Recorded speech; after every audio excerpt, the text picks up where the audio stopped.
Thank you. New at 11, racing the clock or risking a ticket. We all do it. Park in a metered spot, hope we get back before a fine is slapped on our windshield. Now, a Vero Beach hotspot, just the latest place for the debate about how good and bad all of that ends up being for business. News Channel 5's Elizabeth Harrington, part of the largest news team on the Treasure Coast. She's live tonight with a look. Elizabeth? Finding a parking spot here in Vero Beach, especially on Saturdays, can be tough, and that's why the city is now enforcing a 3-hour time limit. Now, the city says they've had no complaints, but the restaurant across the street says that's not the case.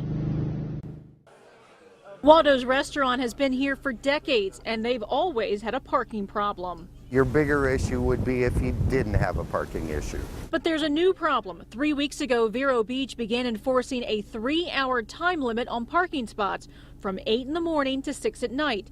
Shoppers have taken notice. Yeah, it does, because you worry about your car. Lee Olson says the Saturday enforcement has cost him money. People turned around and left because they said, well, we've already been here a couple of hours and we don't want to risk getting a parking ticket.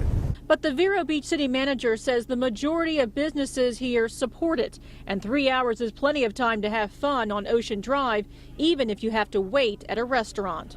You can wait an hour, you can eat an hour, and you can shop for an hour and then go back to your car. The city says the change targeted employees who would park in a spot for several hours. And it was really to try to get the spaces to turn over. Nearly 50 tickets have been issued since December. The ticket is $20, and Olson is offering to pay the ticket for his customers to keep their business. He's already had a few takers. I've had a couple, yes.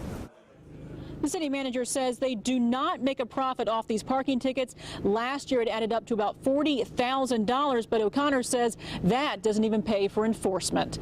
Live here in Vero Beach, Elizabeth Harrington, WPTV News Channel 5.